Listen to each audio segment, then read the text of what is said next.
government to be brought into this system and its administrative poverty brought to an end.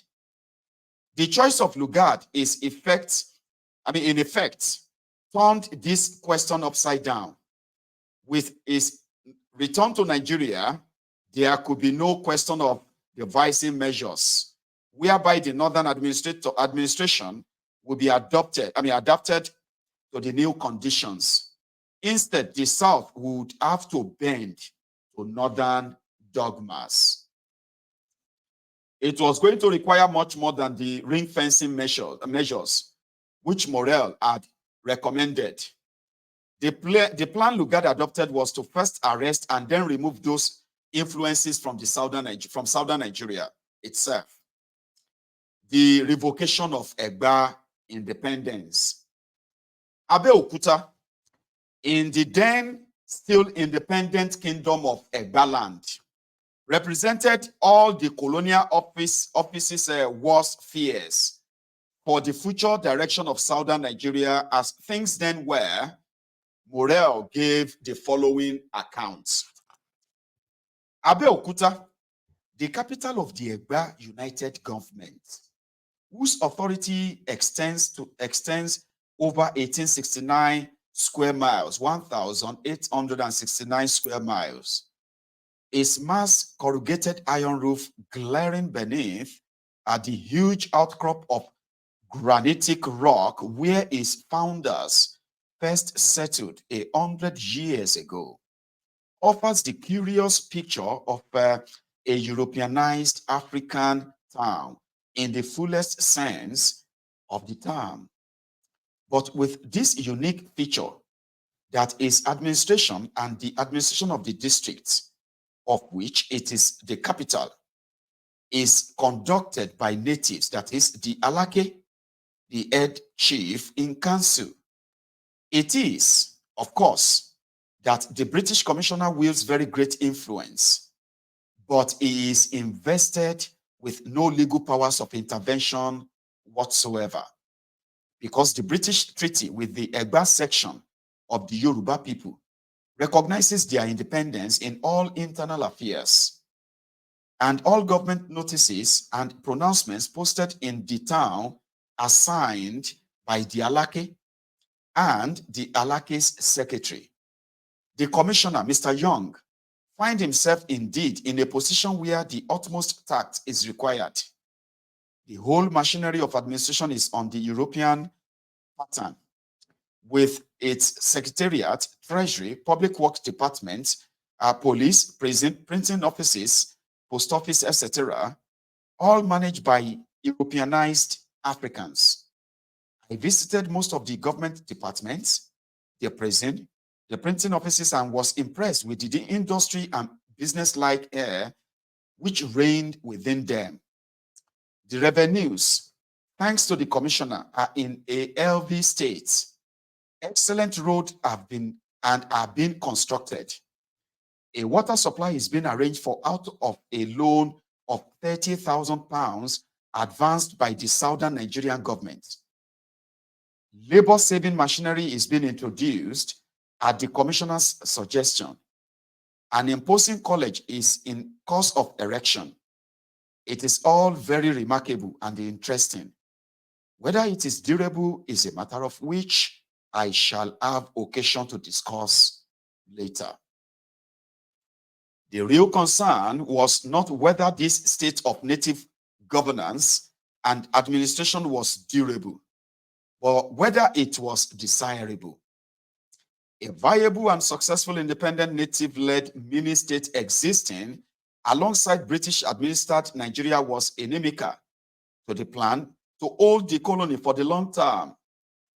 The independence granted to Egba back in 1893, a necessary and convenient expedient at the time to stave off competing French interests, was now intolerable.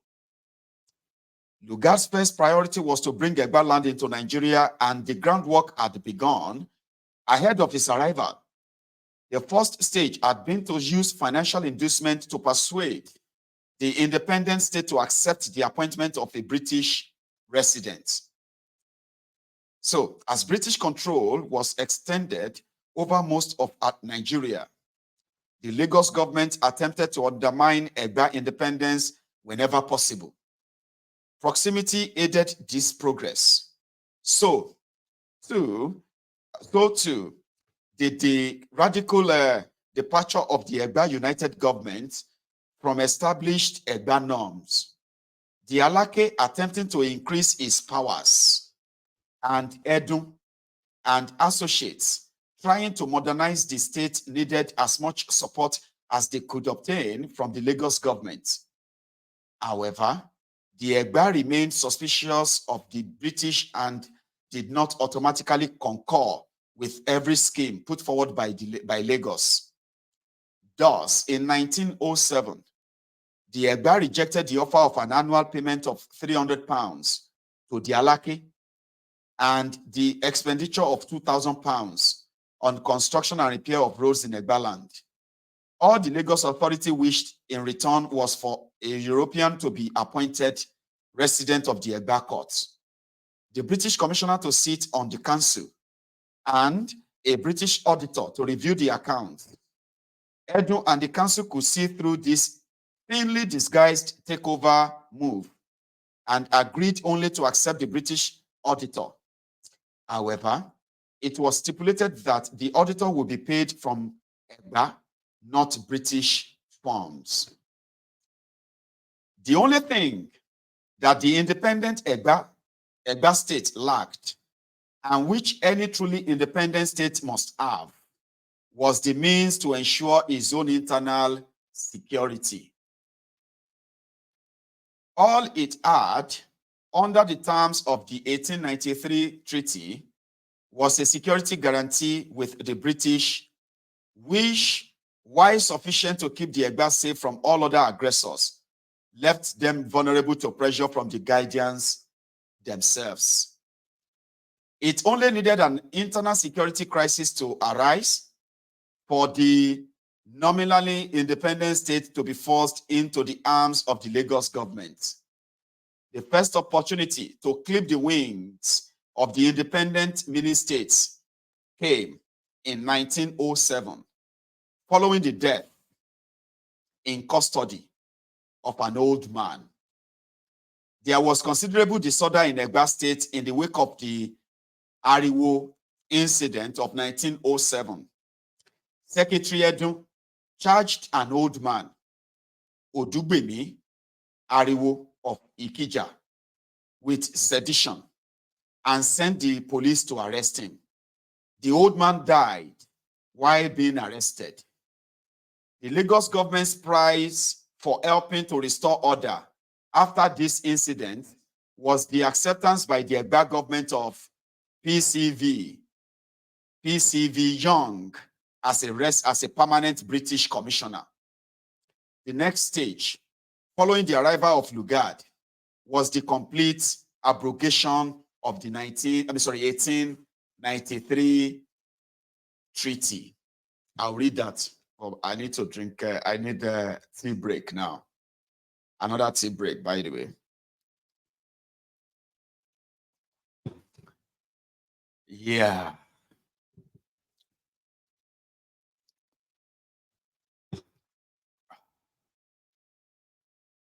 Not bad. Anyway, let us continue the abrogation of the 1893 treaty that guaranteed the Egba independence. One of the most troublesome problems Lugard confronted in developing his plans for a united Nigeria was the presence upon the very borders of a colony of the independent Egba states.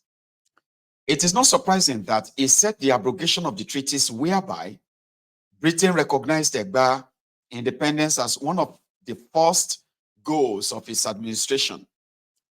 However, he had to be very careful to educate the colonial office to the necessity of any overt actions against the Egba, with all the stresses inherent in the composite government at Egba. it was it was functioning more harmoniously than many Yoruba areas, then under direct British control. Edu is Western educated associates, and the Alake were friendly towards the Lugard, towards the Lagos government.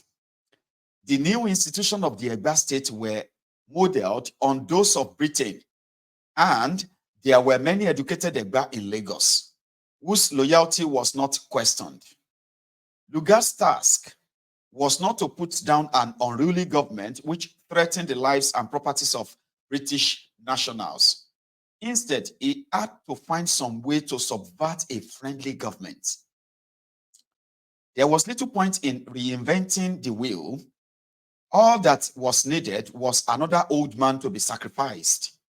The opportunity came not long after the amalgamation of North and South on the 1st January 1914, with the arrest of a 75-year-old village chief, Tobi Ponlade. In early June 1914, a boundary dispute developed between the Egba and the Ijebu at Iperu. Mr. Edu, accompanied by J.O. George, president of the native courts, Commissioner Young, and others, visited the site of the conflict. On their way back to Abeokuta, they stopped at Ponlade's town. They had noted that the road to Pidiwa was neglected. And Ponlade rather, I keep kind of writing it back and forth anyway. So the Ponlade. So yeah, Ponlade was informed that he should see to the road work at once. He replied that he was a subject of the Alake and took no order from Edu or from a British representative. Edu decided to teach Ponlade a lesson and ordered his arrest for insubordination. For reasons that are unclear, the British Commissioner Young took an active part in the arrest of the old man on 17th June 1914. So the old man's subsequent death in custody on the 1st July 1914 led to a level of unrest which forced the Egba government to call on the Lagos government for military assistance. On the 1st September 1914, Lugard got his prize with a formal treaty that he signed with the Alake, surrendering the independence of Egba land. It was equivalent to a military coup, as those responsible for the security of the state forced the government to hand over power. Having brought Egba land into Nigeria, Lugard embarked on a course of developmental vandalism by systematically uprooting and dismantling the governance model that had become established in southern Nigeria. His first target was the elaborate judicial system, with its trappings of barristers in wigs and gowns, circuit judges, and appeals to the Supreme Court for both natives and non-natives. In its place, he imposed a system of justice for cases involving natives along the lines operating in northern Nigeria.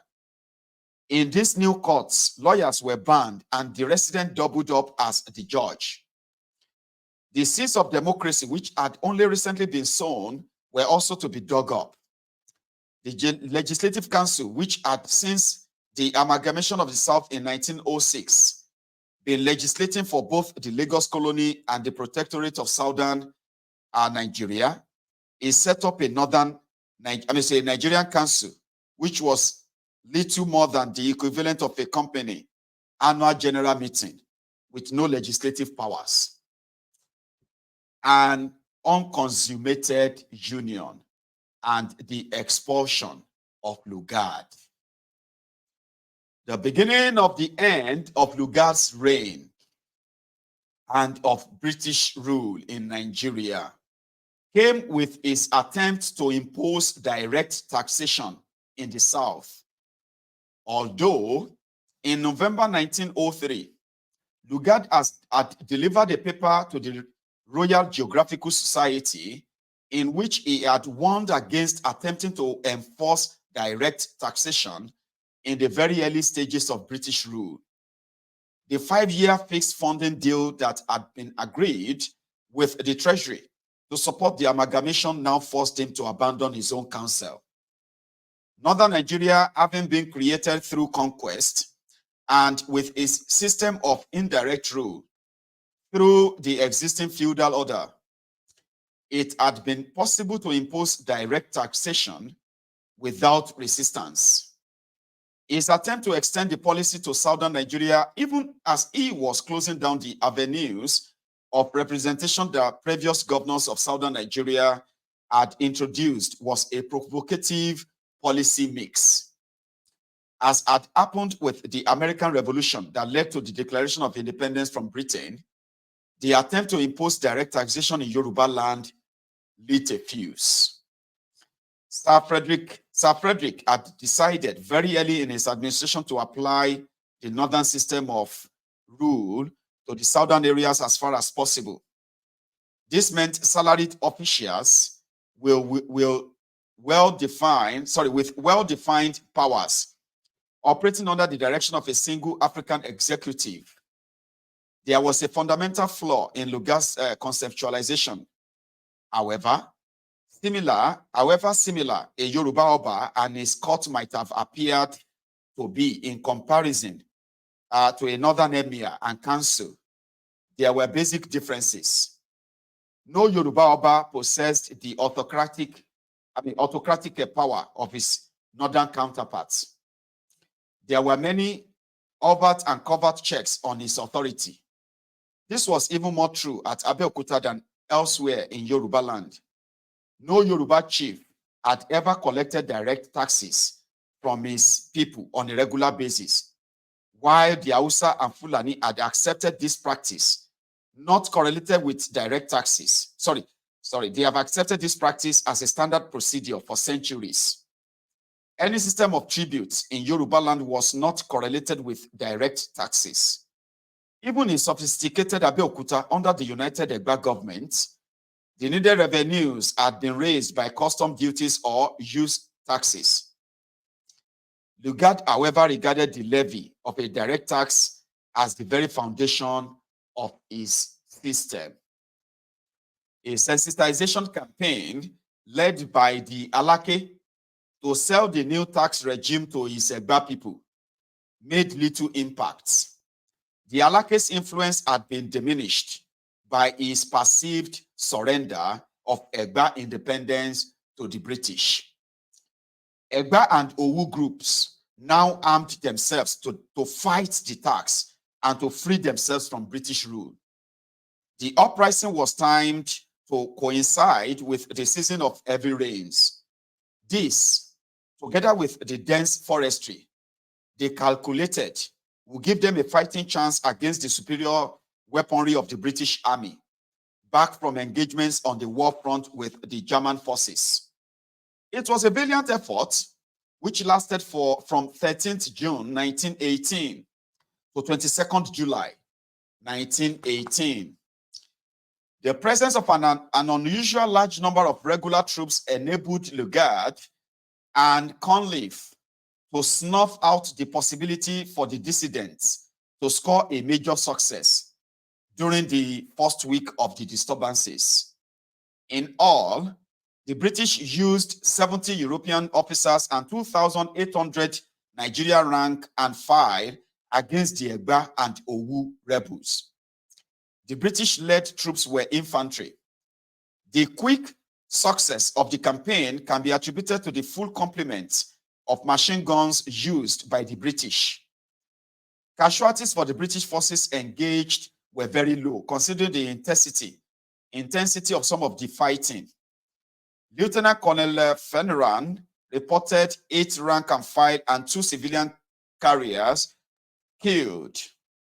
There were 82 wounded. Of these, 4 were Europeans and 67 were Nigerian soldiers. Casualty figures for the Egba and Owu could only be approximate since many of the engagements were in forested areas, and the rebellious forces removed their casualties. The number reported by the British, 564 killed, was in all probability a conservative estimate. The rough figure of 600 dead, which appears in most accounts, therefore seems as accurate a figure of Egba and Owu losses as one is likely to have. Colonel Beatty in early 1919 characterized the nature of the Abeokuta campaign as well as any British military observer at that time could. He wrote, "These operations were on an unusually large scale for West African against a serious uprising offering determined resistance. A significant factor in the failure of the Egba uprising against British rule and for the restoration of Egba independence was that it lacked the external support which all revolutionary uprisings against imperial regimes needed to succeed. Also, the schism that had developed between the Egba and the rest of the Yoruba through their past collaborations with the British meant that they were unable to generate support for their struggle, even internally amongst other Yoruba tribes. But there was a victory of sorts for the rebels. It came with the sudden end of Luga's tenure as Governor General. The report which followed the news of Luga's retirement in the Lagos Weekly Record of February 1919 best captures the state of the relationship of faith. The relationship as it was between Lugard and the educated natives. The God of the Negro. I am going to take another break. You know, my break is always very quick, right? So I can use my break to just, chat this and chat that, all right? So some of you are actually watching me and those who have been following since. This is our history. This is the history of how you and I became part of a contraption called Nigeria today.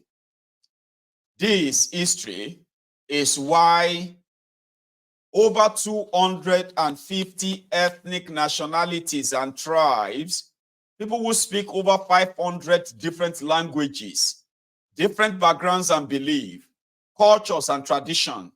You know what I mean? The reason why they forced all of us together to pretend that we are one country. How we were forced is this. And the reason why, if all of us love Nigeria, this dear Lugard Nigeria, we continue to encourage that before they kill all of us, because before they use all our blood to further keep this contraption together, because that's what they are doing. They are keeping this contraption together on the innocent blood of all of us, the trapped Nigerians. And if you want to know why you should join the movement, join the conversation around why these contraptions, supposed unity, as they say, must be renegotiated. People have to actually agree that they still want to be part of this, okay? But if you continue to live the deluded mind, deluded life of yours, Nigeria will never break. Nigeria will never break. It's all right. Amen to that. They will continue to use your own blood. Could be next. It could be the blood of your own children in order to keep this contraption together. I do not want my own children to actually face this. But if you do want it for your children, and you are so ignorant to understand that you are actually calling for the possible extermination and the total extinction of your own, your clan, then maybe your own children will come across this history and they will know why they shouldn't join others and continue to shout, I'm a Nigerian, I'm a one Nigeria, I'm a one Nigerian. We were forced together. We have nothing in common. And that is why we will never like ourselves. That is why we will never agree on anything. That is why we will never progress. Stop lying to yourselves and stop using those your fake religions and all those slave religions they used to enslave your forebearers. Stop using them as your way out. God will come and lift us. The collector spray that Nigeria will be great. But let's continue, by the way. The news, the God of the Negro. The news of the retirement of Sir Frederick Lugard from the Governor Generalship of Nigeria, which was flashed down by Reuters during the latter part of January, has been received with great joy and gladness by the loyal natives of Nigeria. So overwhelming is the people's emotion that almost in every nook and corner, but chiefly in the inmost recess of their heart, they have offered and continue to offer day by day some silent prayer to the God of the Negro for his tender mercies in delivering his dusky children from the baneful effects of an inglorious administration, which constitutes not only a standing disgrace to the cherished traditions of British colonial policy in West Africa, but is also a positive libel upon the accepted principles of a British culture. Sir Frederick has earned the notorious distinction of being the originator of a system of government, the product of his exuberant imagination, entitled the Nigerian system. Sir Frederick, yeah? So to the natives of Nigeria in particular, and of West Africa in general, Nigerian system is the most infernal system that has ever been devised since the days of the Spanish Inquisition for the express purpose of humiliating and depressing the units of any loyal and progressive community. Its nefarious laws and ordinances read like the weird content of some musty, fusty documents unearthed in far-off Cathay. Its 25 lashes, its public floggings of general offenders stripped naked in public markets, its maintenance of so-called white prestige at all costs, its subjection of the judiciary to the executive, and its obnoxious criminal code bespeak an administrative system which is the exact prototype of a German culture in Africa, and is in diametrical opposition to the traditionary principles of British justice and fair play. Its abhorrence of legal practitioners and denial to natives of the principles and procedures of British courts of justice, its judicial folly in investing district commissioners whose innocence of English law and practice has been officially and naively admitted in an apologetic memorandum by the retired Chief Justice of Nigeria, is detestation of educated natives as the bait now that haunt its political and ideological dreams per diem et per noctem, and their shady treatment as the convenient scapegoats of official blunders and misrule, and is manifestly provocative, and harsh rules and regulations breathe undeniably the spirit and atmosphere of the barrack rooms. The God of the Negroes. That's what they call the Lugard. There can be no question that as the conquering hero of punitive expeditions, the widener of imperial outposts by means of sword, and as the High Commissioner of newly conquered territory, subject to military control, Sir Frederick has had a distinguished career and has been amply decorated by the imperial government. But on the other hand, as the administrator of progressive African communities, we regret we cannot help but write Sir Frederick down as a huge failure. Judged by the light of modern conscience in its treatment of subjects. Uh, yeah, in the treatment of subject races, Sir Frederick is a hopeless anachronism.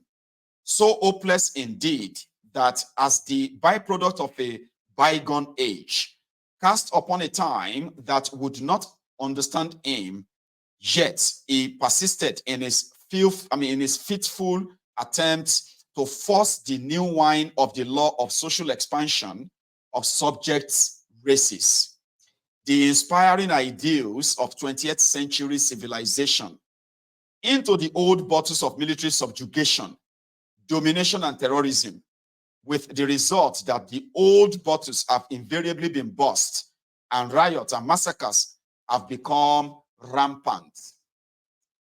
The gaiety and external splendor of the regal court of the emirs, the regal court of the emirs, though superimposed upon a social stratum of abject woe and misery among the masses, fired Sir Frederick's oriental imagination, exalted as he was to the position of demigod by the zakins of the emirs to him in public.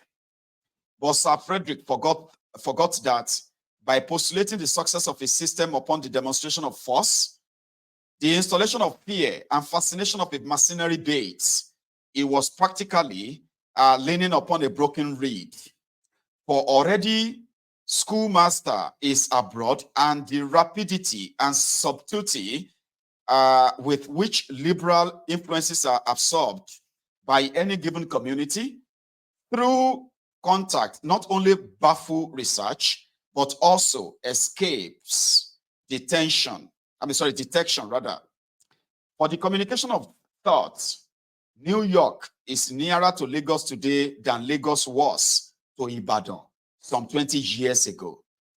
Whilst the daily occurrences in such remote places as Japan and Australia are discussed with accuracy and ease, the following money in West Africa, simply because the world is linked together by thoughts and distances have been annihilated.